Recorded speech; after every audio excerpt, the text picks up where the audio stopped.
दो हिंदुस्तान बन रहे हैं, एक अमीरों का हिंदुस्तान और दूसरा गरीबों का हिंदुस्तान। मेरे दिमाग में था कि इस देश में सब जगह नफरत फैली हुई है, मगर जब मैंने चलना शुरू किया तो सच्चाई बिल्कुल अलग थी। कांग्रेस पार्टी को, कांग्रेस की सोच को, कांग्रेस की विचारधारा को नरेंद्र मोदी नहीं समझ पाए।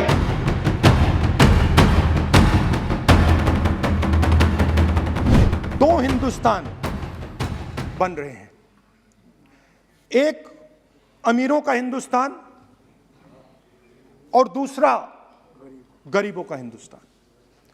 और इन दो हिंदुस्तानों के बीच में खाई बढ़ती जा रही है। आपने अभी देखा होगा, अभी दो स्पीकर्स ने बात की, मगर आपने यह नहीं कहा कि रोजगार ढूंढने के लिए उत्तर प्रदेश में, बिहार में रेलवे की नौकरी के लिए वहां पे युवाओं ने क्या किया और क्या हुआ, इसके बारे में आपने नहीं बोला। गरीब हिंदुस्तान के पास आज रोजगार नहीं है। प्रेसिडेंशियल एड्रेस में बेरोजगारी के बारे में एक शब्द नहीं था, और पूरे हिंदुस्तान में आज हिंदुस्तान का युवा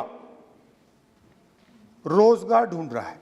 हर स्टेट में, उत्तर प्रदेश, बिहार, सब जगह हिंदुस्तान का युवा एक ही चीज मांग रहा है, रोजगार हमें दे दो। और आपकी सरकार नहीं दे पा रही। आपको मैं आंकड़ा देना चाहता हूं। इस पिछले साल 3 करोड़ युवा रोजगार खोए हैं। आप बात करते हो रोजगार देने की। 2021 में 3 करोड़ युवा रोजगार खोए हैं।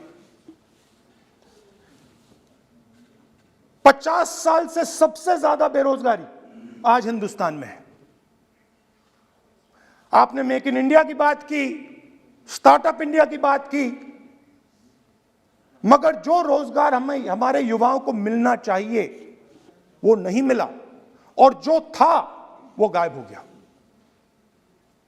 और ये सच्चाई है, और इस सच्चाई को आप भी पहचानते हो, क्योंकि आपने भी अपने भाषणों में रोजगार के बारे में कुछ नहीं कहा। कितना रोजगार पैदा किया गया है, किस प्रकार किया गया है, उसके बारे में आपने नहीं बोला, और आप बोल भी नहीं पाएंगे, क्योंकि अगर आप बोलेंगे तो हिंदुस्तान का युवा आपकी ओर देख के कहेगा कि ये मजाक कर रहे हैं। तो ये स्थिति पैदा कैसे हुई? ये दो हिंदुस्तान पैदा कैसे हुए?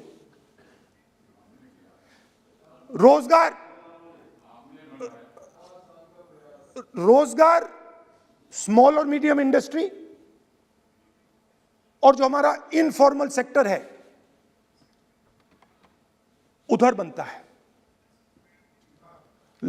लाखों करोड़ रुपया आपने उनसे छीनकर हिंदुस्तान के सबसे बड़े अरबपतियों को दिलवा दिया। आपने पिछले 7 साल में अनऑर्गेनाइज सेक्टर और स्मॉल और मीडियम इंडस्ट्री पर एक के बाद एक आक्रमण किया है। 7 की कर रहा हूं मैं, 60 की भी करूंगा मैं अपने भाषण में अंत में 60 साल की बात करूंगा आपको खुश करने के लिए। आप ठहर जाइए। मगर असंगठित जो सेक्टर है उस पर आपने आक्रमण किया। कैसे किया? नोटबंदी, गलत जीएसटी और कोरोना के समय जो सपोर्ट उनको देना था आपने नहीं दिया। नतीजा क्या हुआ? नतीजा यह हुआ कि आज 84% हिंदुस्तान के लोगों की आमदनी घटी है। और वो तेजी से गरीबी की ओर बढ़ रहे हैं। यूपीए की सरकार ने, आपने पूछा 60 साल की बात आपने कही, यूपीए की सरकार ने 23 करोड़ लोगों को गरीबी से निकाला था 10 साल में। हमारा आंकड़ा नहीं है, हमारा आंकड़ा नहीं है, हमारा आंकड़ा नहीं है। सब जानते आप हंसिए, हमारा आंकड़ा नहीं है, यह सच्चा आंकड़ा है। 27 करोड़ लोगों को हमने गरीबी से निकाला था और 23 करोड़ लोगों को आपने गरीबी में वापस डाल दिया। Same same same.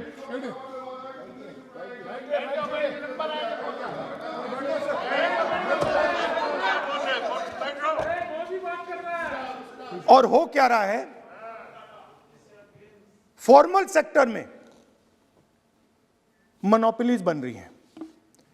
किसी भी आप सेक्टर में देखिए, और सबसे दो मोनोपोलिस्ट के बारे में थोड़ा सा बोलूंगा। उसको वो कोरोना के समय अलग अलग वेरिएंट्स आते हैं ना, डेल्टा, ओमिक्रॉन, वो AA वेरिएंट है। और वो पूरा का पूरा हिंदुस्तान की जो अर्थव्यवस्था है उसके अंदर फैल रहा है। आपने बात उठाई तो मैं उसके बारे में पहले बोल देता हूं। एक व्यक्ति को, नाम नहीं लूंगा, एक व्यक्ति को हिंदुस्तान के सब ports,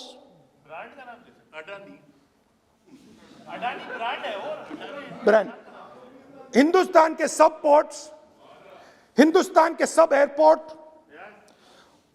power, transmission, mining, green energy, gas distribution, edible oil, जो भी हिंदुस्तान में होता है उधर अदानी जी दिखाई देते हैं।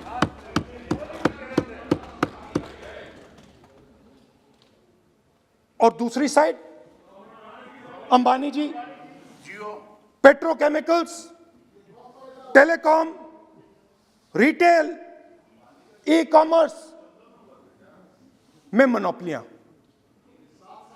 तो पूरा का पूरा धन जो है चुने हुए लोगों के हाथ में जा रहा है। और आपने जो असंगठित सेक्टर को खत्म किया, देखिए अगर आप इनफॉर्मल सेक्टर को खत्म कर देते और मैन्युफैक्चरिंग जॉब्स आप क्रिएट कर देते तो फिर इतनी प्रॉब्लम नहीं आती, फिर दो हिंदुस्तान नहीं बनते। मगर आपने क्या किया, आपने असंगठित सेक्टर को खत्म कर दिया। नोटबंदी, जीएसटी, कोरोना, सारे के सारे जो स्मॉल और मीडियम बिजनेसेस हैं उनको आपने बंद कर दिया। बोलने दीजिए, बोलने दीजिए। सारे के सारे जो स्मॉल एंड मीडियम इंडस्ट्री है आपने उसको खत्म कर दिया, नष्ट कर दिया। अगर आप उनकी मदद करते, और अगर आप उनकी मदद करते, उनको सपोर्ट देते, तो फिर मैन्युफैक्चरिंग सेक्टर तैयार हो सकता था। मगर जो लोग आपका मैन्युफैक्चरिंग सेक्टर बना सकते थे उनको आपने खत्म कर दिया। तो आज हिंदुस्तान में आप made in India, made in India, made in India की बात करते रहते हो। मेड इन इंडिया हो ही नहीं सकता। आज बात खत्म हो गई है, क्योंकि मेड इन इंडिया वाले हैं कौन? मेड इन इंडिया वाले स्मॉल मीडियम वाले हैं, उनको आपने खत्म कर दिया। मेड इन इंडिया वाले कौन हैं? असंगठित लोग हैं, उनको आपने खत्म कर दिया, हटा दिया, परे कर दिया। मेड इन इंडिया नहीं होने वाला है। अरे भाई, मेड इन इंडिया करने के लिए स्मॉल और मीडियम इंडस्ट्री को ही बड़ा करना पड़ेगा। बिना स्मॉल और मीडियम इंडस्ट्री को सपोर्ट दिए मेड इन इंडिया हो ही नहीं सकता है। और अगर आप पूछते हैं तो मैं आपको बताता हूं, मैन्युफैक्चरिंग जॉब्स की अगर हम बात करें तो मेरे पास आंकड़ा है यहां पे। पिछले 5 साल में मैन्युफैक्चरिंग जॉब्स 46% कम हुए हैं. 46% drop in manufacturing jobs in India. Why? Because you have destroyed the unorganized sector. Why? Because you have destroyed MSMEs. That is why you are focusing completely on 5 or 10 people. I don't have a problem with that. I don't have a problem with big industry. Focus on them. But please realize that they cannot produce jobs for you. Small and medium industry is the only people who can produce jobs for you. That is the reality. और हो क्या रहा है, 2 हिंदुस्तान बन रहे हैं. आप यहां पे भाषण देते रहते हो, नया Hindustan, new India, make in India, और कौन से नारे हैं, स्टार्टअप इंडिया. आप ये बोलते रहते हो और देश में बेरोजगारी फैलती जा रही है. और आप ये मत सोचिए कि ये जो गरीब हिंदुस्तान है जिसको आप बना रहे हैं, ये मत सोचिए कि ये चुप बैठा रहेगा. ये मत सोचिए कि ये चुप बैठा रहेगा. ये चुप नहीं बैठा रहेगा. इस हिंदुस्तान को सब कुछ दिख रहा है. इस हिंदुस्तान को दिख रहा है कि आज, सुनिए, इन लोगों को दिख रहा है कि आज, ये आंकड़ा आप सुनिए, ये आपकी सरकार की देन है, ये आंकड़ा अच्छी तरह सुनिए. इस गरीब हिंदुस्तान को दिख रहा है कि आज हिंदुस्तान के 100 सबसे अमीर लोगों के पास हिंदुस्तान के 55 करोड़ लोगों से ज्यादा जायदाद है. बात समझिए. 10 लोगों के पास 40% हिंदुस्तान से ज्यादा धन है. 10 लोगों के पास. यह कैसे हुआ? यह आपने किया. यह नरेंद्र मोदी जी ने किया. और तो मैं आपको एक सुझाव देता हूं, प्रधानमंत्री जी को आपको सुझाव देता हूं. ये जो 2 आप हिंदुस्तान आप बना रहे हैं, इन 2 हिंदुस्तानों को जोड़ने का काम जल्दी से शुरू कीजिए. स्मॉल एंड मीडियम इंडस्ट्रीज की मदद करना शुरू कीजिए. जो हमारे बेरोजगार युवाएं हैं उनकी मदद कीजिए. और ये जो आप पूरा का पूरा धन इन्हीं 5-10 लोगों को दे रहे हो, क्योंकि ये आपकी मार्केटिंग करते हैं, आपको टीवी, व्हाट्सएप, फेसबुक पे लगाते हैं, ये काम आप बंद कीजिए. नहीं तो देश का नुकसान होगा. आपका नहीं, देश का नुकसान होगा. तो पहला मेरा सुझाव यह है. नंबर 2 और नंबर 3 भी है, अभी आएगा वो. और वो जो आपने 60 साल की बात कही थी, वो नंबर 3 में आएगा. Now, I'd like to speak. There are. आप तो now there are 2 competing visions of this country, which is frankly the main difference between us and them. If you read the Constitution of India, you will find, and many of my colleagues who have not read it should look at it, you will find that India is described as a union of states. India is not described as a nation, it is described as a union of states. What does that mean? That means my brother from Tamil Nadu has to have the same right as my brother from Maharashtra, as my sister from Maharashtra, as my brother from Uttar Pradesh, as my brother from Bihar, as my sister from Manipur, Nagaland, Mizoram. That's what it means. What it means, Jammu Kashmir, of course, Jammu Kashmir, Nagaland, of course, Andaman Nicobar, of course. That is Lakshadweep. Now, what is the difference? You have to understand this. This is a serious matter. I would like to have your view on it. And I would like this Parliament House to start serious discussions instead of the type of discussions that we're having.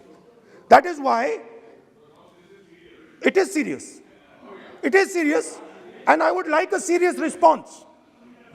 Right? what I heard, frankly, what I heard in the first address today was not serious. What I heard Mr. Dwivedi say was not serious. It did not behoove this house. It was not at the standard that this house should be used to. It is not at the standard that India should watch. Now, let me come back to the discussion. Let me come back to the discussion, Speaker Sir. There are two visions.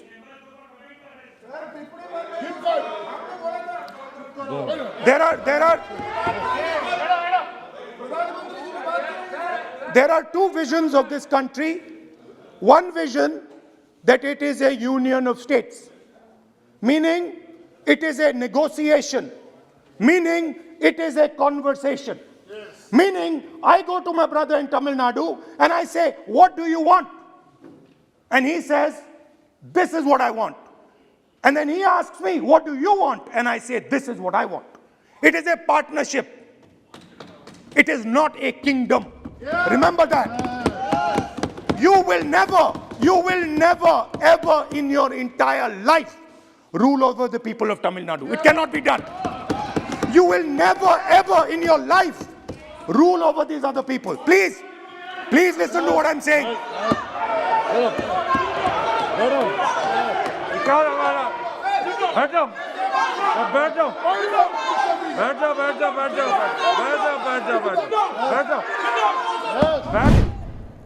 हमने सोचा था कि हमारे जो यात्री हैं सब के सब अंत तक पहुंचेंगे, मगर दुख की बात है कि हमारे एक प्यारे साथी हमारे साथ श्रीनगर तक नहीं पहुंच पाएंगे, मगर जो उनकी सोच है वो हमारे साथ चलेगी और वो श्रीनगर तक पहुंचेगी। आपको याद होगा कुछ साल पहले इसी दिन नरेंद्र मोदी जी ने नोटबंदी की थी। 8 बजे रात को, मतलब अभी 7 बज रहे हैं, इसके 1 घंटे बाद नरेंद्र मोदी जी टीवी पे आए और उन्होंने कहा कि मैं 500 रुपए और 1000 रुपए के नोट को रद्द करने जा रहा हूं और काले धन के खिलाफ मैं लड़ाई लड़ रहा हूं। सच्चाई ये थी कि नोटबंदी काले धन को मिटाने के लिए नहीं की गई। नोटबंदी जो हमारे छोटे व्यापारी हैं, स्मॉल और मीडियम बिजनेस चलाने वाले लोग हैं, जो हमारे किसान हैं, उन पर आक्रमण था और उसका नतीजा आज तक हिंदुस्तान के हर गरीब को दिख रहा है। नोटबंदी के बाद उन्होंने गलत जीएसटी लागू की और इन 2 पॉलिसीज ने जो हिंदुस्तान की रीढ़ की हड्डी है, जो इस देश को रोजगार दिलवाती है, किसान, छोटे बिजनेस वाले, छोटे दुकानदार, इन सब को नष्ट कर दिया, खत्म कर दिया। यहां आने से पहले मैं युवाओं से मिला, 5-10 युवाओं से मिला और मैंने उनसे सवाल पूछा। वो एग्जाम के बारे में आए थे, डेलीगेशन आया था, एग्जाम के बारे में बात कर रहे थे। मैंने उनसे पूछा कि आपको क्या लगता है आज के हिंदुस्तान में,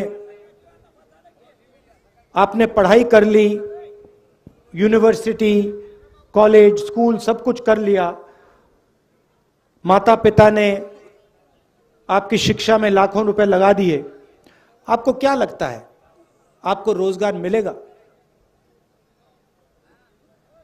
चुप हो गए, क्योंकि आज हिंदुस्तान की सच्चाई है। हमारे देश में आज युवा पढ़ सकता है, स्कूल जा सकता है, कॉलेज जा सकता है, मगर रोजगार उसे नहीं मिल सकता। स्टूडेंट्स इंजीनियरिंग पढ़ते हैं, सालों लगा देते हैं, और फिर उसके बाद इंजीनियर नहीं बनते, मजदूरी करते। कोई मजदूरी करता है, कोई उबर की गाड़ी चलाता है, कोई ड्राइवर बनता है। ये हिंदुस्तान की सच्चाई है, महाराष्ट्र की सच्चाई है। और जो आपका शिक्षा का सिस्टम है, स्वास्थ्य का सिस्टम है, वो पूरा का पूरा प्राइवेटाइज किया जा रहा है। 2-3 लोग हैं, इनके हवाले नरेंद्र मोदी जी और आपकी यहां की सरकार पूरा का पूरा ढांचा इनके हवाले कर रही है। मैंने उनसे पूछा, लड़कों से पूछा कि भाई बताओ, बेरोजगारी के कारण बताओ। मुझे कहते हैं जो पब्लिक सेक्टर था, जिसमें हमारे जैसे लोगों को रोजगार मिलता था, थोड़ी सिक्योरिटी होती थी, उन्होंने कहा पूरा का पूरा पब्लिक सेक्टर प्राइवेटाइज किया जा रहा है, बंद किया जा रहा है। तो वो भी रास्ता बंद है। नोटबंदी ने, जीएसटी ने एक रास्ता बंद किया, प्राइवेटाइजेशन दूसरा रास्ता बंद कर रहा है। तो ये देश की हालत है। और इन पॉलिसियों का लक्ष्य हिंदुस्तान की गरीब जनता को डराने का है, किसान को डराने का, मजदूर को डराने का, युवा को डराने का। और बीजेपी और आरएसएस डर को फिर नफरत में बदल देते हैं। डर के बिना नफरत हो ही नहीं सकती। अगर डर नहीं है तो नफरत नहीं हो सकती। अगर डर है तो उसको नफरत में बहुत आसानी से बदला जा सकता है। यह हिंदुस्तान में हो रहा है और इससे देश का कोई फायदा नहीं होने वाला है। बेरोजगारी से, महंगाई से देश का कोई फायदा नहीं होगा। नफरत से देश का कोई फायदा नहीं होने वाला। और यह इस देश का इतिहास ही नहीं है। यह भाईचारे का देश है, एकता का देश है, इज्जत का देश है।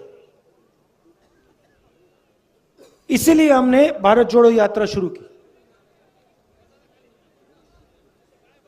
3600 किलोमीटर की यात्रा है। तमिलनाडु में, कन्याकुमारी में शुरू किया। 60 दिन हो गए हैं। मैं आपको बता रहा हूं, ऐसा लग रहा है कि आज सुबह हमने शुरुआत की। अजीब सी बात है।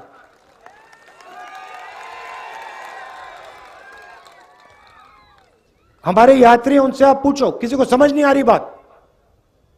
25-25 किलोमीटर हर रोज चलते हैं, 60 दिन से चल रहे हैं।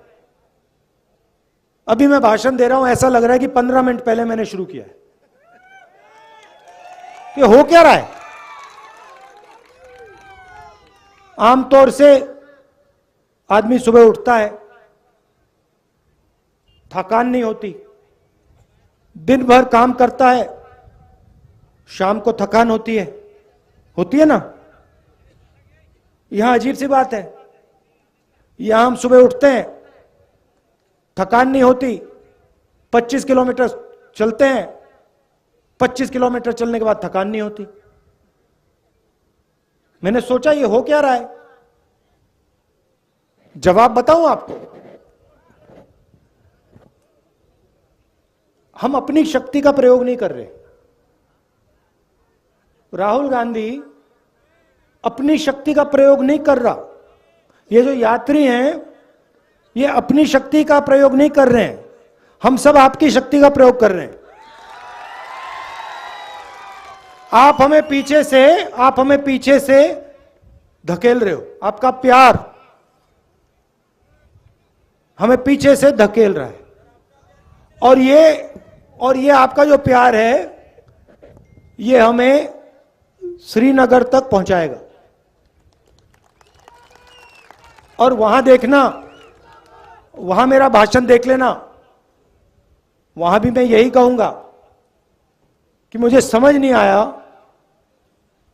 130 140 दिन हो गए, रोज 7-8 घंटे चले हैं, 25-30 किलोमीटर चल रहे, मगर थकान नहीं आ रही, क्योंकि आपकी आवाज है, आपका प्रेम है, और हम आपकी आवाज सुनने आए हैं। मैं यहां लंबा भाषण नहीं देना चाहता हूं। राजनेता आते हैं, 2 घंटे का भाषण करते हैं, कोई जरूरत नहीं है। हम यहां आए हैं, 7 घंटे चले, सुबह से शाम हम आपसे बात कर रहे हैं, किसानों से, युवाओं से। अभी विकलांग औरत मिली मुझे, उसके दिल में जो था उसने मुझे बताया, उसकी व्हीलचेयर को धकेला मैंने। हम आपकी बात सुनने आए हैं, क्योंकि हम जानते हैं आप सब कुछ समझते हो। खेती के बारे में सीखना हो, किसी ब्यूरोक्रेट की जरूरत नहीं होती है। खेती के बारे में सीखना हो तो किसान के साथ बैठ जाओ, 15 मिनट में वो आपको समझा देगा जो समझना है। वो क्या कह रहा है? कह रहा है कि हमारा कर्जा माफ नहीं होता। हिंदुस्तान के अरबपतियों का कर्जा 2 मिनट में माफ हो जाता है, हमारा नहीं होता। हमने क्या गलती की? हमने कौन सी गलती कर दी? वो बता रहा है, कहता हमें एमएसपी नहीं मिलती।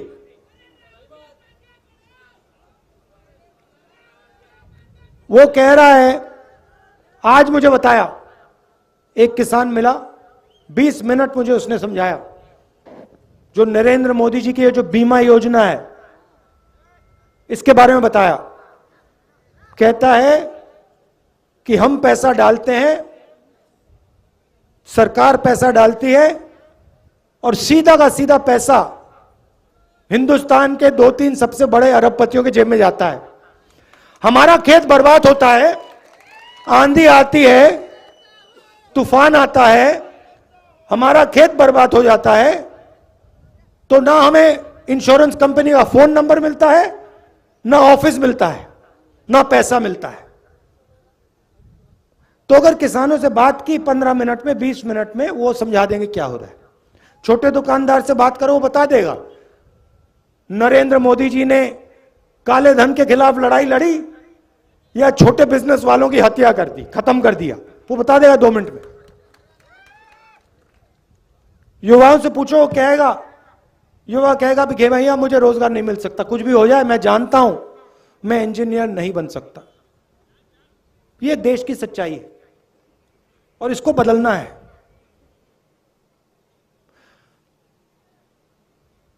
और ये देश में आरएसएस और नरेंद्र मोदी जी ने, बीजेपी ने नफरत की राजनीति शुरू की है। भाई को भाई से लड़ाते हैं। अच्छा, मैं आपसे पूछता हूं, परिवार में जब 2 भाई लड़ते हैं तो परिवार का फायदा होता है क्या? परिवार में बेटा और पिता लड़ता है, परिवार आगे जा सकता है क्या? बर्बाद होता है ना। तो फिर आप मुझे समझाओ, अगर जब भाई भाई के साथ लड़ता है परिवार बर्बाद होता है, तो फिर यहां देश में अगर भाई भाई से लड़ेगा तो देश का क्या होगा? बर्बाद होगा। तो ये लोग अपने आप को देशभक्त कहते हैं। कैसे देशभक्त हैं ये? देश में नफरत फैला रहे हैं, एक भाई को दूसरे भाई से लड़ा रहे हैं, एक भाषा को दूसरी भाषा से लड़ा रहे हैं, एक जात को दूसरी जात से लड़ा रहे हैं, एक धर्म को दूसरे धर्म से लड़ा रहे हैं, और फिर कहते हैं हम देशभक्त हैं। कौन से देश के भक्त हो आप? इस देश के भक्त तो नहीं हो। तो इसीलिए हमने ये यात्रा शुरू की, और इसमें 1 इंच मतलब हम शुरू करेंगे, कन्याकुमारी से शुरू किया और कश्मीर में, श्रीनगर में ये जो हमारा तिरंगा है उसको हम आगे जाके लहराएंगे।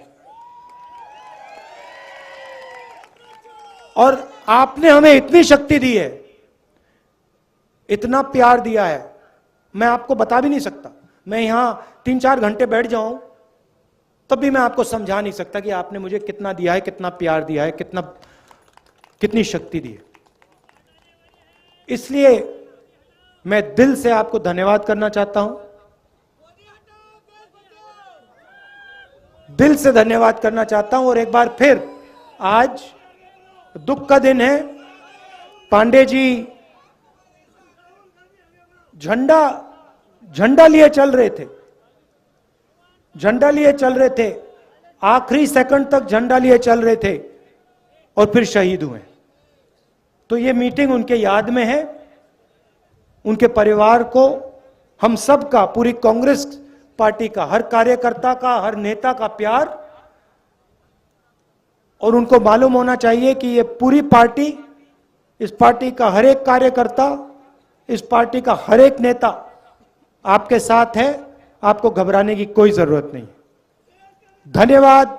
जय हिंद। नमस्कार। पीछे से लगाम लगी हुई है, मगर इनके जो चैनल हैं ये भी नफरत फैलाने का काम करते हैं।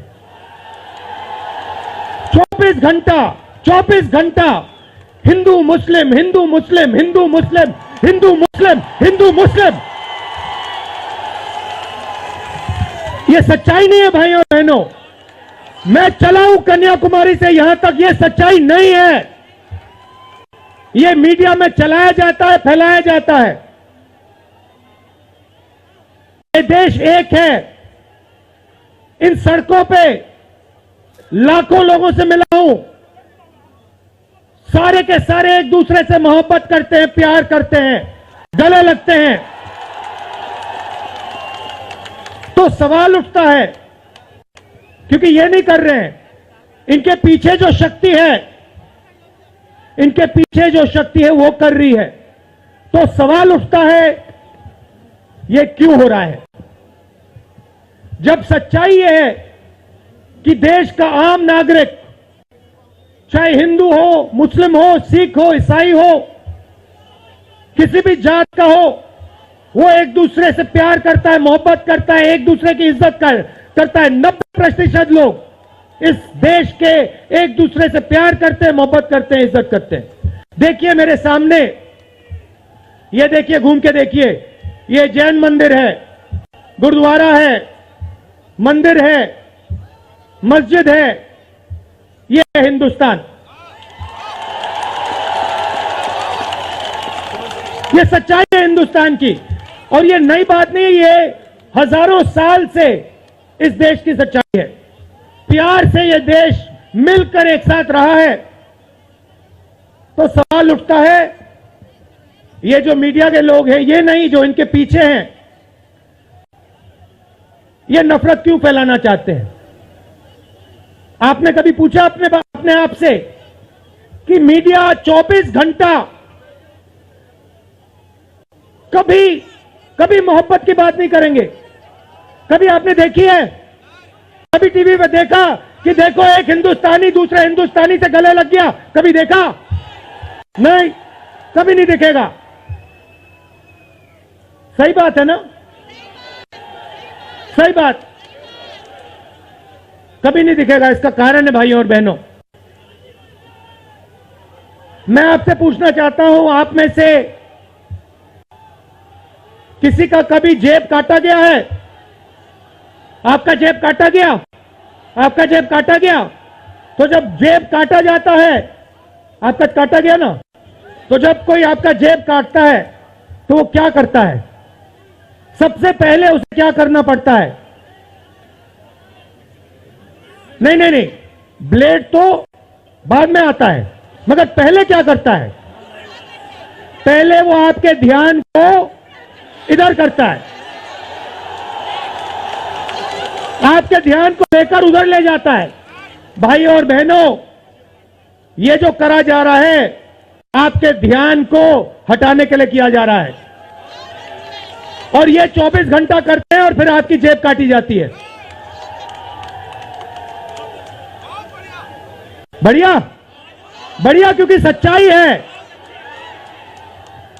24 घंटा हिंदू मुस्लिम हिंदू मुस्लिम हिंदू मुस्लिम, और फिर जो भी आपका पैसा है, किसानों का, मजदूरों का, आपके एयरपोर्ट, आपके पोर्ट, आपकी सड़कें,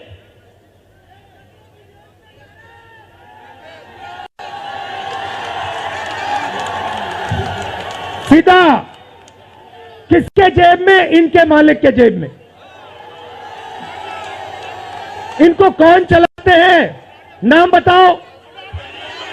देखो, सब जानते हैं, पूरा हिंदुस्तान जानता है। भाइयों और बहनों, ये नरेंद्र मोदी जी की सरकार नहीं है, ये अंबानी अदानी की सरकार है। ये सच्चाई है।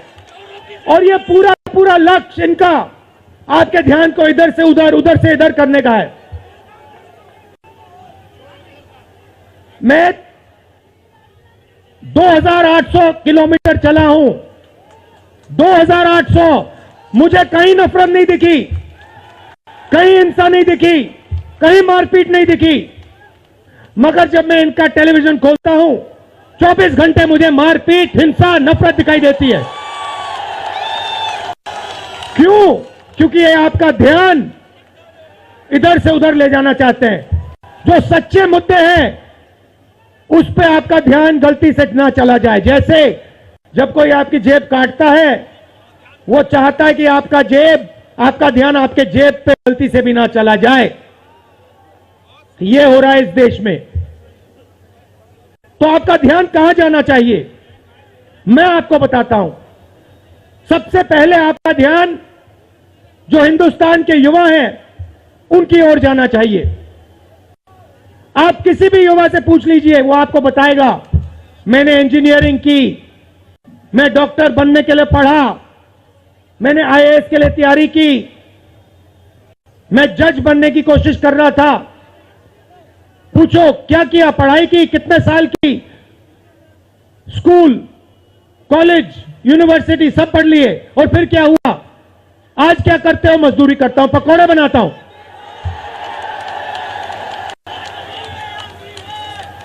बेरोजगारी क्यों आई? मैं आपको बताता हूं। और जो हमारे छोटे व्यापारी हैं, जो स्मॉल और मीडियम बिजनेस चलाते हैं, आप अच्छी तरह सुनिए, क्योंकि आप इस देश के भविष्य हो। अगर इस देश को कोई रोजगार दे सकता है तो इस देश का किसान और ये जो छोटे व्यापारी हैं और स्मॉल और मीडियम बिजनेसेस चलाते हैं, ये लोग हैं। क्यों? क्योंकि ये लाखों हैं, ये लाखों में हैं।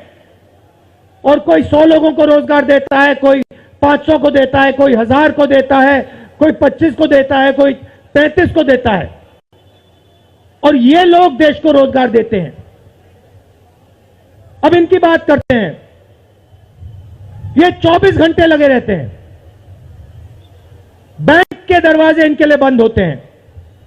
हिंदुस्तान के 2-3 अरबपतियों को 1 लाख करोड़, 2 लाख करोड़, 3 लाख करोड़ ऐसे दिया जाता है। ये बैंक के सामने जाते हैं, इनको धकेल के निकाल दिया जाता है। राइट? अब क्या? ठीक है, बैंक का पैसा नहीं दिया तब भी मान ली बात, तब भी मान ली बात। मगर फिर क्या किया? फिर प्रधानमंत्री ने नोटबंदी की और प्रधानमंत्री ने गलत जीएसटी लागू की। भाइयों और बहनों, ये पॉलिसी नहीं है, ये हथियार है। छोटे व्यापारियों को, स्मॉल और मीडियम बिजनेस वालों को और किसानों को मारने के हथियार हैं ये। और जब इन्होंने ये काम किया तो देश के जो युवा हैं उनको रोजगार नहीं मिल सकता, सवाल नहीं उठता। क्योंकि जो रोजगार देने वाले हैं उनकी रीढ़ की हड्डी आपने तोड़ दी। किसके लिए तोड़ी? किसके लिए तोड़ी? इनके जो मालिक हैं उनके लिए तोड़ी। गेम को समझो। अब देखिए, अब आगे चलते हैं। युवाओं की बात की, स्मॉल और मीडियम बिजनेस वालों की बात की, दुकानदारों की बात की। अब सड़कों पे मुझे हजारों किसान मिले हैं। एक सेकंड में पहचान लेता हूं, जैसे ही हाथ मिलाता हूं समझ आ जाता है ये मजदूर है या ये किसान है। हाथ से पता लग जाता है, छिले हुए हाथ होते हैं। अच्छा, एक और सवाल है जो मैं सोच रहा हूं।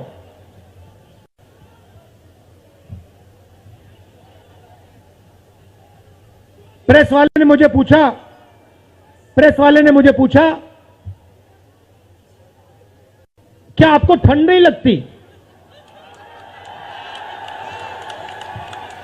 और मैंने सोचा ये मुझसे पूछ रहे हैं, हिंदुस्तान के किसान से क्यों नहीं पूछते? ये हिंदुस्तान के मजदूर से क्यों नहीं पूछते? ये हिंदुस्तान के गरीब बच्चों से क्यों नहीं पूछते?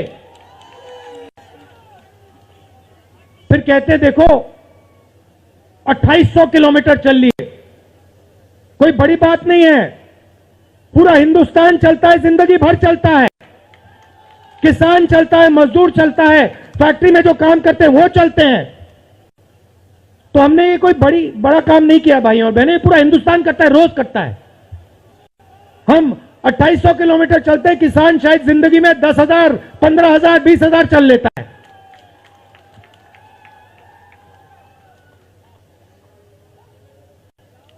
तो मैं चाहता हूं कि ध्यान सही जगह जाए। अब बीजेपी ने धर्म की बात उठाई है, हिंदू धर्म की बात करते हैं। मैं आपसे पूछना चाहता हूं, हिंदू धर्म में कहां लिखा है कि गरीबों को, कमजोर लोगों को कुचलना चाहिए? कहां लिखा है? कहां लिखा है कि कमजोर लोगों को मारना चाहिए? कहां लिखा, मुझे बताओ। मैंने तो कहीं नहीं पढ़ा। मैंने गीता पढ़ी है, उपनिषद पढ़े हैं, कहीं नहीं पढ़ा मैंने।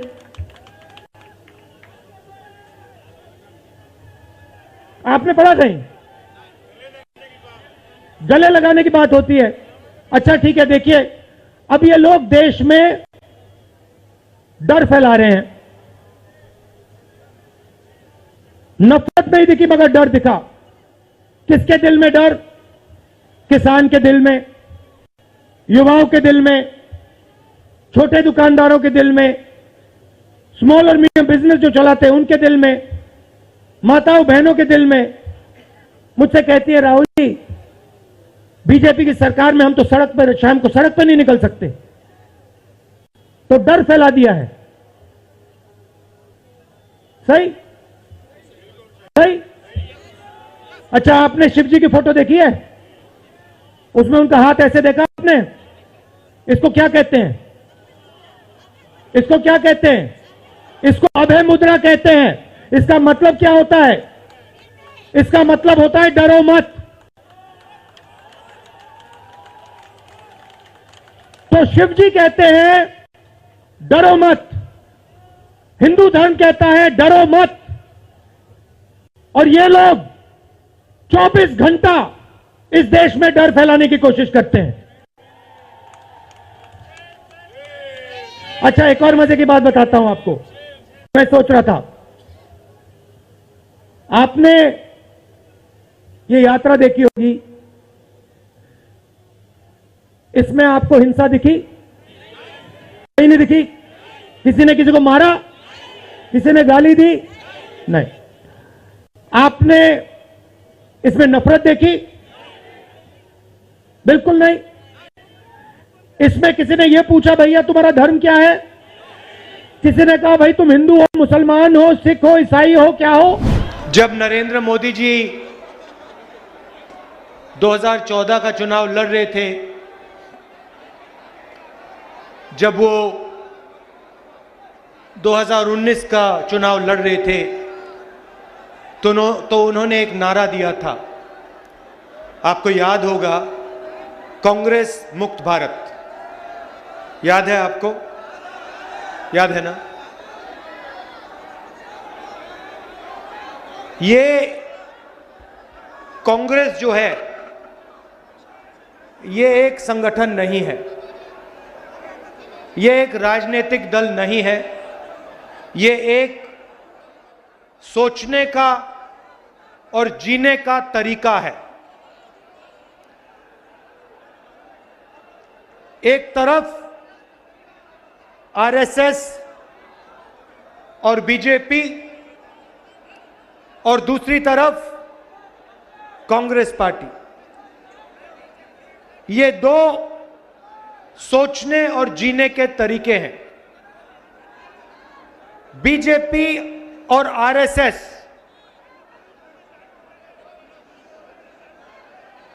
नफरत की बाजार, कांग्रेस मोहब्बत की दुकान उसी नफरत के बाजार में। तो नरेंद्र मोदी जी अपने संगठन को समझ लिए, नफरत, हिंसा और डर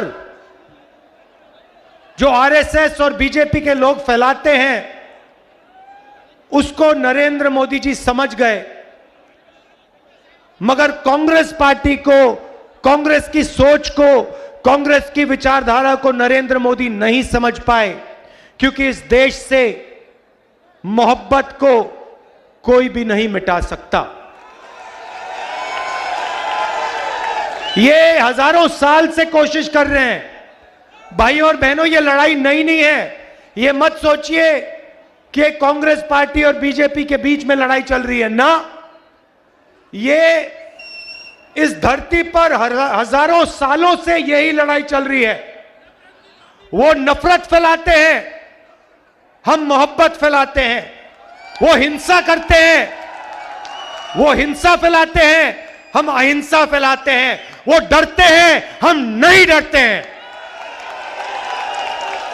ये फर्क है। अब देखिए, जब भी हमारी सरकार होती है, हम डर को मिटाने की कोशिश करते हैं। नहीं नहीं नहीं नहीं, नफरत की झोपड़ी में आग नहीं लगाई। हम आग लगाने का काम कभी नहीं कर सकते हैं। हां, नफरत, भाई, नफरत मोहब्बत से ही कटती है। आप देखो, आप देखो, आप देखो, मजे की बात मैं आपको सुनाता हूं। नरेंद्र मोदी जी ने हजारों करोड़, सुनो सुनो, देखो, मैं तपस्या और मोहब्बत की बात आपको समझा देता हूं, बता देता हूं, और आप सब इसको समझोगे। नरेंद्र मोदी जी ने 6, 7, 8 साल हजारों करोड़ रुपए मुझे और कांग्रेस पार्टी को बदनाम करने में लगा दिए। मैंने एक शब्द नहीं बोला। जितने भी उन्होंने मेरे बारे में झूठ बोला, मैंने एक शब्द नहीं बोला, मैंने कभी जवाब नहीं दिया, मैं चुप रहा। आपने देखा होगा, मेरे बारे में जो भी कहते थे, मैंने कभी नहीं कहा, मैंने अपने आप को बचाने की कभी कोशिश नहीं की। मैंने कभी नहीं कहा ये गलत बोल रहे हैं मेरे बारे में। आप देख लो, मीडिया देख लो, 8 साल मैंने एक शब्द नहीं बोला। और फिर एक महीने में इनके हजारों करोड़ रुपए को जला दिया मैंने। क्यों? क्योंकि पूरे देश को दिखा कि इस व्यक्ति के दिल में, इस देश के लिए, इस तिरंगे के लिए, किसानों के लिए, मजदूरों के लिए सिर्फ मोहब्बत है और कुछ है ही नहीं। उन्होंने पहले कहा कि ये यात्रा 2-3 दिन चलेगी। हम कन्याकुमारी से निकले, मैंने कहा, प्रेस के मित्रों कहा, मगर ये मित्रों का काम नहीं करते हमारे साथ।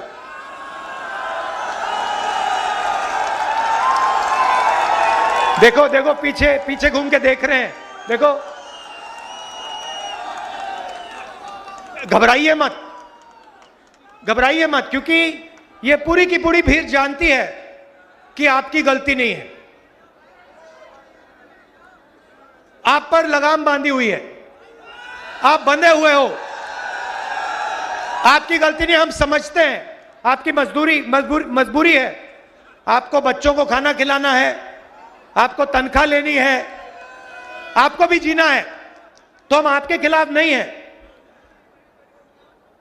मगर थोड़ा सा टीवी पे यात्रा भी दिखा दिया करो। अच्छा, 24 घंटे नहीं, 24 आवर्स न्यूज नहीं, 2-3 मिनट तो दिखा दिया करो। हिंदुस्तान की जनता क्या कह रही है, थोड़ा दिखा दो। आप 24 घंटा अंबानी जी और अदानी जी की बात रखते हो, जनता की भी रख दो 2 मिनट।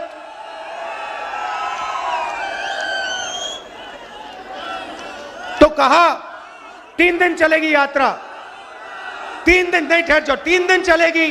फिर हम केरला आए, सुनो सुनो सुनो सुनो, फिर हम केरला आए। केरला में कहते हैं, केरला में कांग्रेस मजबूत है, कर्नाटक में बीजेपी की सरकार है, वहां पे यात्रा फ्लॉप होगी। ठीक है, हमने कुछ नहीं कहा। कर्नाटक में आए, कर्नाटक में केरला से ज्यादा बड़ा तूफान। फिर कहते हैं नहीं नहीं नहीं, कर्नाटका में चल गई, तेलंगाना में मुश्किल आएगी, तेलंगाना में फिर से वैसा ही तूफान। फिर कहते हैं हाँ ठीक है, साउथ में चल गई, महाराष्ट्र में नहीं चलेगी। पता लगा कि तूफान छोड़ो, वहां पे महाराष्ट्र में सुनामी आ गई। फिर कहते हैं ठीक है भैया, हिंदी बेल्ट में तो फेल हो जाएगी। मध्य प्रदेश में आए, मध्य प्रदेश में आए, वो महाराष्ट्र से बड़ी सुनामी चल गई। राजस्थान में उससे भी जबरदस्त, और हरियाणा में तो कोई जवाब ही नहीं है। अब देखो क्या कह रहे हैं, अब कह रहे हैं, अब मुझे चिट्ठी लिखी होम हेल्थ मिनिस्टर ने, राहुल जी कोरोना वापस आ गया है, कोविड वापस आ गया है, यात्रा को बंद कीजिए, यात्रा को बंद कीजिए। अच्छा, बाकी हिंदुस्तान में पब्लिक मीटिंग जितनी करानी करा लो, बीजेपी करा सकती है, मगर जहां भारत जोड़ो यात्रा चल रही है, वहां पे कोरोना और कोविड है।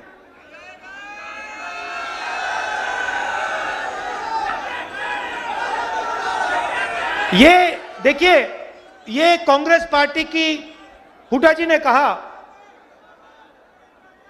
आने वाला समय कांग्रेस पार्टी का है। मैं उसको थोड़ा बदलना चाहता हूं। ये जो कांग्रेस पार्टी है, ये आपका औजार है। अब 100 दिन से ज्यादा हो गए,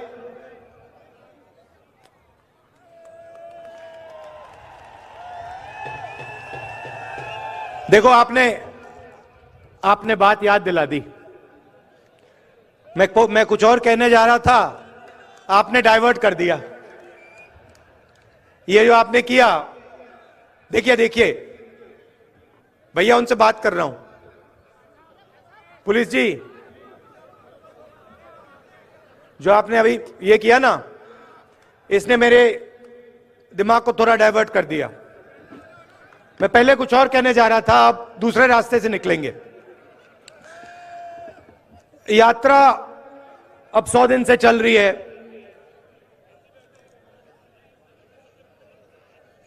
केरला, कर्नाटक, आंध्रा, तमिलनाडु, मध्य प्रदेश, राजस्थान, अलवर, रास्ते पे कभी कभी, जैसे मैंने यहां बोला प्रेस के हमारे मित्रों, मुझे रास्ते पे अपने दूसरे प्यारे मित्र भी मिल जाते हैं। आमतौर से वो बीजेपी के ऑफिस के ऊपर खड़े होते हैं। मैं निकलता हूं, वो ऐसे खड़े रहते हैं।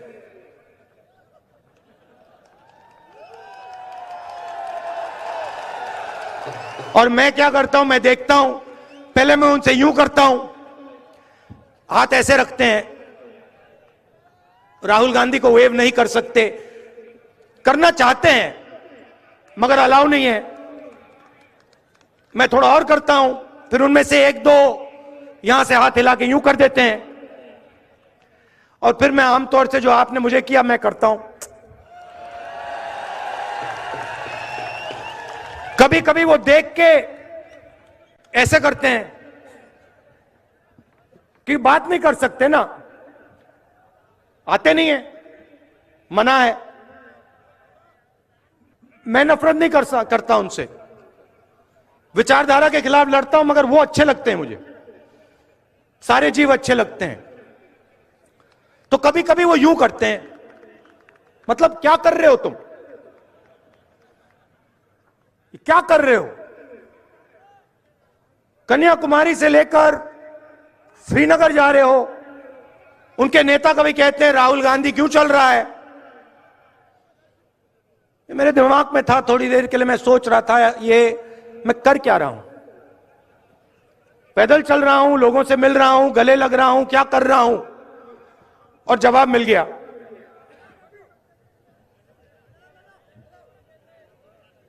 उनके जो कार्यकर्ता हैं जो मुझसे यूं करते हैं क्या कर रहे हो, उनके लिए जवाब।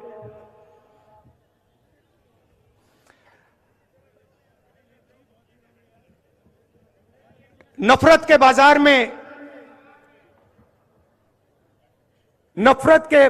में मोहब्बत की दुकान खोल रहा हूं।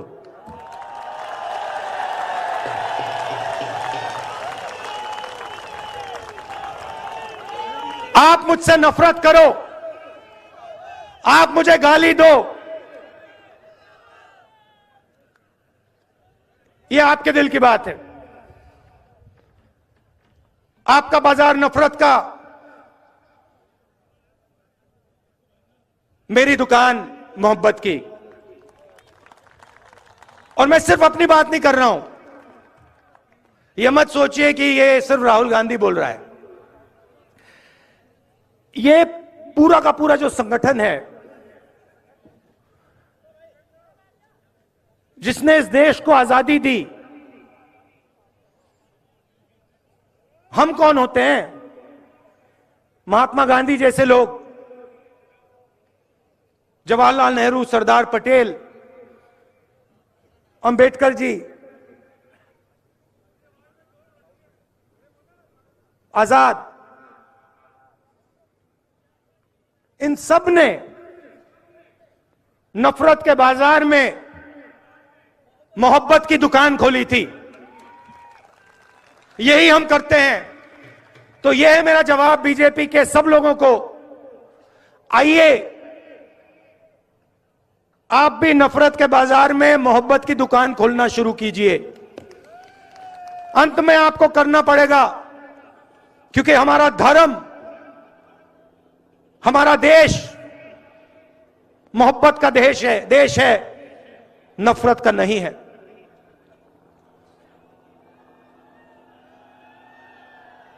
चलते हुए बहुत सारा सीखने को मिलता है। कई चीजें अच्छी लगती हैं, कई चीजें इतनी अच्छी नहीं लगती हैं। तो शुरुआत में सरकार की प्रशंसा करता हूं। शायद देश में सबसे बेहतर स्कीम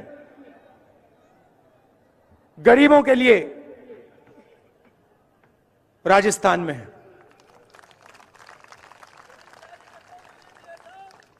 देखिए, मैं प्रशंसा कर रहा हूं, मैं फिर बुराई भी करूंगा,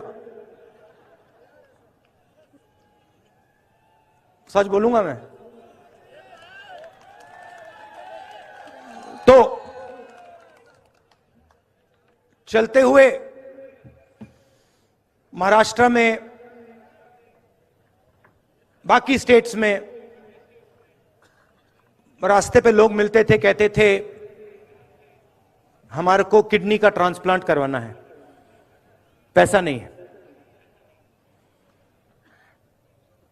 स्टेंट लगवाना है, पैसा नहीं। मैं पूछता था कितना पैसा लगेगा?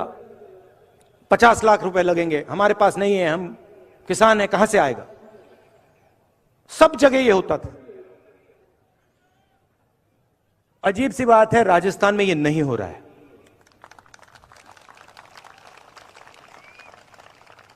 कल पहली बार 2 लोगों से मिला। एक बच्चा इतना बड़ा, उसका कॉक्लियर इंप्लांट हुआ था, और एक व्यक्ति जिसका किडनी ट्रांसप्लांट हुआ था। और दोनों ने मैंने पूछा कितना पैसा लगा? फ्री में हुआ, मुफ्त में हुआ। तो चिरंजीवी स्कीम ने लाखों लोगों के दिल से डर मिटाया है, तो इसकी प्रशंसा करनी पड़ेगी। और ये पूरे देश को स्कीम रास्ता दिखा सकता है। हमारे विपक्ष के नेता जो हैं, बीजेपी के नेता हैं, जहां भी जाते हैं अंग्रेजी के खिलाफ बात करते हैं। स्कूलों में अंग्रेजी नहीं होनी चाहिए, बंगाली होनी चाहिए, हिंदी होनी चाहिए, मगर अंग्रेजी नहीं होनी चाहिए। कभी आप एक काम कीजिए, ये जो नेता कहते हैं कि अंग्रेजी नहीं होनी चाहिए, उनके पास जाइए, उनसे पूछिए भैया आप ये बात तो अच्छी कर रहे हो, मगर आपका बेटा कौन से स्कूल में जाता है? क्या इंग्लिश मीडियम में जाता है? हां या ना? हां। इनके सारे के सारे बच्चे अमित शाह जी से लेकर इनके सब चीफ मिनिस्टर के बच्चे, सब एमपी के बच्चे, सब एमएलए के बच्चे, सारे के सारे इंग्लिश मीडियम स्कूल में जाते हैं और भाषण देते हैं कि भैया अंग्रेजी किसी को बोलनी नहीं चाहिए। ये नहीं चाहते हैं कि हिंदुस्तान का गरीब किसान का बेटा, मजदूर का बेटा अंग्रेजी सीखे। इसका कारण है क्योंकि वो चाहते हैं कि आप बड़े सपने ना देखो, आप खेत में से ना निकलो, आप मजदूरी से बाहर ना निकलो। इसीलिए ये आपसे कहते हैं अंग्रेजी मत पढ़ो। मैं ये नहीं कह रहा हूं कि हिंदी नहीं पढ़नी चाहिए, जरूर पढ़नी चाहिए। तमिल पढ़नी चाहिए, हिंदी पढ़नी चाहिए, मराठी पढ़नी चाहिए, सब हिंदुस्तान की सब भाषाएं पढ़नी चाहिए। मगर अगर आप बाकी दुनिया से बात करना चाहते हो, चाहे वो अमेरिका के लोग हों, जापान के लोग हों, इंग्लैंड के लोग हों, तो वहां हिंदी काम नहीं आएगी, वहां अंग्रेजी ही काम आएगी। और हम चाहते हैं कि हिंदुस्तान के गरीब से गरीब किसान का बेटा एक दिन जाकर अमेरिका के युवाओं से कंपटीशन करे और उसी की भाषा में उसे हराए। यह हमारा दृष्टिकोण है। इसीलिए यहां पे मुझे बहुत खुशी हुई है कि 1700 इंग्लिश मीडियम स्कूल शुरू किए गए हैं और 10,000 अंग्रेजी के टीचर रिक्रूट हुए हैं। अशोक गहलोत जी ये कम है, ये कम है। राजस्थान के हर बच्चे को इंग्लिश की अपॉर्चुनिटी मिलनी चाहिए। हर बच्चे को लगना चाहिए कि मैं हिंदी सीख सकता हूं, मैं अपनी मातृभाषा सीख सकता हूं, मगर मैं पूरी दुनिया के साथ कम्युनिकेट कर सकता हूं, मैं पूरी दुनिया के साथ बातचीत कर सकता हूं। अगर मुझे जरूरत पड़ी तो अमेरिका में जाके मैं हिंदुस्तान का झंडा लहराऊंगा। तो यह भी आपने काम बड़ा अच्छा किया है। तीसरा काम जो मुझे बहुत अच्छा लगा, आपने महिलाओं को सैनिटरी नैपकिन देने का काम किया, और जो उनको पहले कष्ट होता था आपने उसको मिटाया। यहां जो पुरुष हैं इनको ये छोटी सी बात लगती है, मगर इस बात को महिलाएं समझेगी ये छोटी सी बात नहीं है, ये बहुत बड़ी बात है। तो इसके लिए भी मैं आपको धन्यवाद करता हूं। मनरेगा स्कीम जो गांव में होता था उसको आप शहर में लाए, उससे भी राजस्थान के युवाओं को जबरदस्त फायदा हो रहा है। बाकी स्टेट्स में जब यात्रा निकलती थी ओल्ड पेंशन स्कीम के नारे चलते थे, यहां पे यह नारा नहीं सुनाई देता। आपने यहां ओल्ड पेंशन स्कीम लागू कर दी, तो आपने विकास का काम बहुत अच्छा किया है। मगर यात्रा में एक और चीज देखने को मिली। पहले प्रशंसा की थी, अब थोड़ी कड़ी बात बोलता हूं। यात्रा में एक रस्सी है, रस्सी के अंदर सारे के सारे सीनियर नेता हैं, रस्सी के बाहर हमारे लोकल बॉडी के नेता, जिला परिषद के नेता, प्रधान और कांग्रेस पार्टी का आम कार्यकर्ता। इस रस्सी को तोड़ना पड़ेगा। मतलब जो हमारा कार्यकर्ता है, जो हमारा लोकल बॉडी का नेता है, उसकी भी आवाज सरकार में सुनाई देनी चाहिए, सरकार के ऑफिसेज में सुनाई देनी चाहिए। और उससे भी जरूरी जो राजस्थान का आम नागरिक है, उसकी भी आवाज राजस्थान के हर ऑफिस के अंदर सुनाई देनी चाहिए। अब मैंने आपको एक बात बताई, मैं सुझाव भी दे देता हूं। पता नहीं आपको अच्छा लगे या नहीं, डिसीजन मेरा नहीं है, डिसीजन खारगे जी का है, मगर मैं यहां सामने रख देता हूं। देखिए, 3500 किलोमीटर हम चले, चलने से फायदा होता है या नुकसान? क्या क्या फायदे मिलते हैं? हाँ, क्या क्या फायदे मिलते हैं? सबसे पहले देखिए, वजन कम हो जाता है, पेट गायब हो जाता है, सही, ठीक है। एक्सरसाइज हो जाती है। ये जो 3 सबसे बड़ी बीमारी हैं, कोलेस्ट्रॉल, शुगर, बीपी, इनका इलाज हो जाता है, अपने आप हो जाता है, सही बात। तो मेरा यह सुझाव है, और इससे सबका फायदा होगा। जैसे ये भारत यात्रा जो है, ये एक सोच है, ये एक यात्रा नहीं है। ये एक सोचने का तरीका है, देश के लिए ये एक विजन है। तो मेरा सुझाव ये है कि जैसे हम कन्याकुमारी से कश्मीर तक चले, वैसे महीने में एक बार महीने में एक बार। पहले मैंने सोचा हर 15 दिन, मगर अब मैं कह रहा हूं महीने में एक बार कर लो। राजस्थान की पूरी कैबिनेट राजस्थान के सड़कों पे चले। आपने दिखा दिया है कि आप 25 किलोमीटर चल सकते हो। 25 किलोमीटर चला है सबने। मैं कह रहा हूं 25 मत चलिए, 15 चलिए।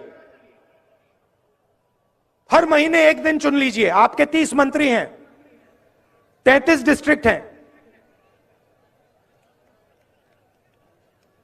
एक मंत्री को एक डिस्ट्रिक्ट दीजिए, 15 किलोमीटर चलाइए, जनता के बीच में डालिए।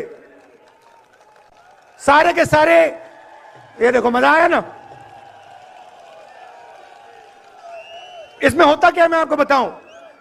इसमें होता क्या है, आदमी छुप नहीं सकता। अब देखिए मेरे पास लोग आए कहते हैं राहुल जी हमारे गांव में फ्लोराइड, पानी में फ्लोराइड है। अगर पूरी राजस्थान की सरकार महीने में एक बार,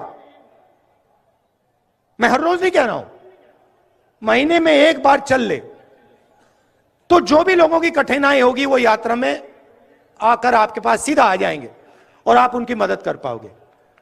बात वहां नहीं रुकती। आपकी फिटनेस बढ़ जाएगी, शुगर की बीमारी खत्म हो जाएगी, अस्पताल जाने की जरूरत नहीं होगी। तो ये मेरा सुझाव है, खारगे जी के लिए सुझाव है, गहलोत जी के लिए सुझाव है। अगर ये करना चाहें, मुझे लगता है इससे कांग्रेस पार्टी का, राजस्थान का और हमारे सब नेताओं का फायदा होगा। क्या लगता है आपको? सही बात है।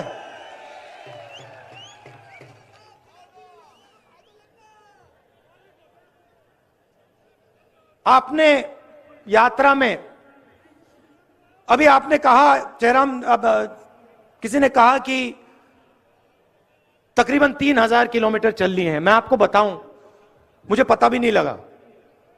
आप देखिए मेरा चेहरा देखिए, जितनी थकान कन्याकुमारी में थी अभी है, तो मुझे थकान ही नहीं हो रही। मुझे मजा आ रहा है, अच्छा लग रहा है।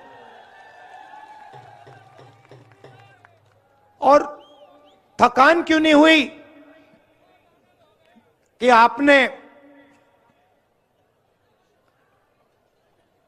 आप मोहब्बत की दुकान में आए, आप आए, आप मिले, आप गले लगे, और आपने हम सब की, सिर्फ मेरी नहीं, हमारे सब नेताओं की, सब कार्यकर्ताओं की मदद की। आपने कहा कि ये जो कर रहे हो, भारत जोड़ो यात्रा जो है, भारत में नफरत मिटाने का काम जो कर रहे हो, बेरोजगारी के खिलाफ जो खड़े हो, महंगाई के खिलाफ जो खड़े हो, ये आप सही कर रहे हो। और आपने पूरी अपनी शक्ति इस यात्रा में डाल दी। लाखों करोड़ लोग आए हैं। कोई लोग 3000 किलोमीटर चले, कोई 2000 चले, कोई 500 चले, कोई 10 किलोमीटर चले, कोई हर 2-3 दिन आते हैं, मगर लाखों लोगों ने हमारी मदद की।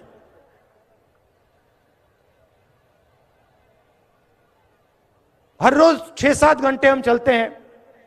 आज मेरा भाषण थोड़ा लंबा हो गया, मगर आमतौर से हम 7-8 घंटे आपकी बात सुनते हैं, किसानों की बात, मजदूरों की बात, और फिर 15 मिनट हम आपकी बात रखते हैं। 2 चीजें मैंने इन सड़कों पे सुनी जो मैं अशोक गहलोत जी से कहना चाहता हूं। काफी चीजें मैंने उनको बताई हैं, मगर ये 2 चीजें मुझे भविष्य के लिए महत्वपूर्ण लगी। पहली चीज ये कि जो हमारे आदिवासी भाई बहन हैं,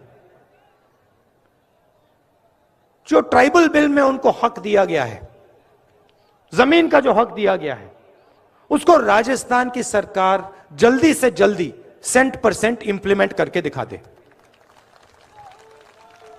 आदिवासियों के बारे में मैंने कहा, भाषण में कहा कि बीजेपी आपसे कहती है कि आप वनवासी हो।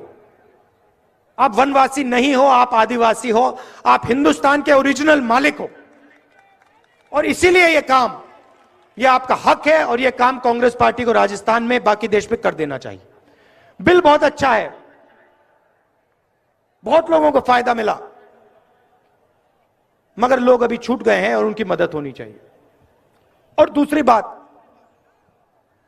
21वीं सदी में जिसको हम गिग वर्कर कहते हैं, जो उबर चलाते हैं, ओला चलाते हैं, जोमेटो के लिए काम करते हैं, जो डिलीवरी का काम करते हैं, छोटे छोटे काम करते हैं, उनके बारे में हमें सोचना है। जो सरकार में काम करता है उसे सरकार पेंशन देती है, उसकी रक्षा करती है, मगर जो लाखों लोग, करोड़ों लोग गिग इकोनॉमी में काम करते हैं, उनका कोई सोशल सिक्योरिटी का सिस्टम नहीं है, उनका कोई पेंशन का सिस्टम नहीं है, उनकी रक्षा नहीं होती है। तो इसके बारे में भी सरकार को सोचना चाहिए। मेरा सुझाव है कि उनके लिए सरकार एक तरीका निकाले कि उनकी भी रक्षा हो, उनको पेंशन जैसे सुविधाएं मिले, और जो लोग उनके काम का फायदा उठाएं उनको भी फायदा मिले। एक बार फिर आप सब आए, दिल से मैं आपका धन्यवाद करना चाहता हूं। और जैसे मैंने कहा, आप सब नफरत के बाजार में मोहब्बत की दुकानें खोलिए। ಅವರು ಹೆಚ್ಚಿನ ಒಂದು ಇದರಿಂದ ಈ ಪರಿಣಾಮಗಳನ್ನ ಎದುರಿಸುವಂತ ಸಾಧ್ಯ ಆಗ್ತಾ ಇಲ್ಲ। इसलिए हमने भारत छोड़ो यात्रा शुरू की। ಆ ಕಾರಣದಿಂದಲೇ ಜನರು ಧ್ವನಿಯಾಗಿ ಭಾರತ್ ಜೋಡೋ ಯಾತ್ರೆಯನ್ನು ನಾವು ಕೈಗೆತ್ತಿಕೊಳ್ಳುತ್ತೇವೆ। हम हिंदुस्तान को छोड़ेंगे और ऐसे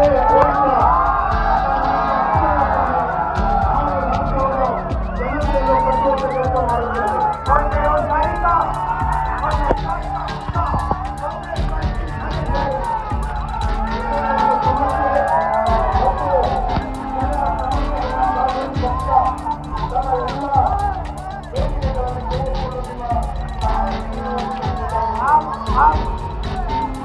दूर से चले, आप खड़े हो, आप सब